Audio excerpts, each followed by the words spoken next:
Kaya pala halos hindi maisapubliko ng sobra ang relasyon ni na Paolo Abilino at Janine Gutierrez, ay nalilimit lang daw ang relasyon ni Janine kay Paolo Abilino. Hindi kaya dahil takot lang masaktan si Nini ng sobra kapag sobrang pagmamahal na ibibigay niya kay Pao. Tanong nga ng iba, hindi kaya dahil sa past niya? Hindi naman daw, kundi na kay Janine Gutierrez daw ang problema. Siguro nga takot si Nini, ayaw niyang mangyari sa kanya ang nangyari sa mga parents niya. Diba sabi niya gusto niya pag nagpakasal siya, pang forever na. Marami ba namang sabi-sabi na babaero nga daw si Paolo Abilino? So totoo kaya ang chikang yan?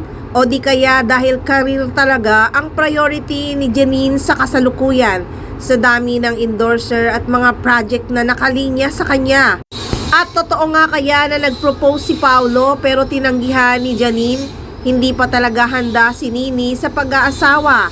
Marami pa talaga siyang pangarap sa showbiz industry. At take note, naghihintay lang daw si Pao kay Nini kung kailan talaga siya magplano.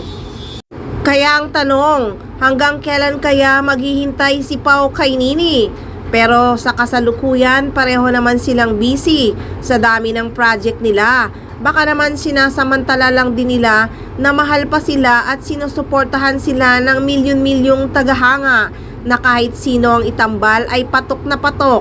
So guys, subaybayan lang natin ang paunin kung kailan ba nila i-reveal ang kanilang relasyon sa social media.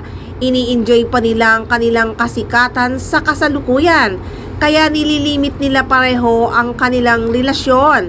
So update muna tayo sa paunin guys. Parehong nagbigay ng nakakatats na message sina Paolo Abilino at Janine Gutierrez kay Sir Deo and Rinal. Narito nga ang message ni Janine Gutierrez.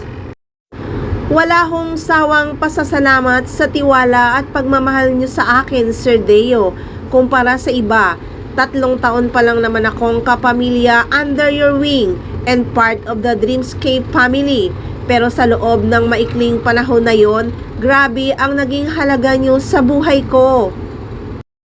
I'm so thankful to have experienced your love. Salamat po talaga sa lahat from here on out. I know that every sins we do is to celebrate you. We love you, Sir Deo. What a brilliant life. So yan lang muna ang updates ng paunin guys. Walang masyadong ganap sina Paolo Abilino at Janine Gutierrez. Kaya wag lang kayong magsawang tumutok dito lang sa Maarteng Machika.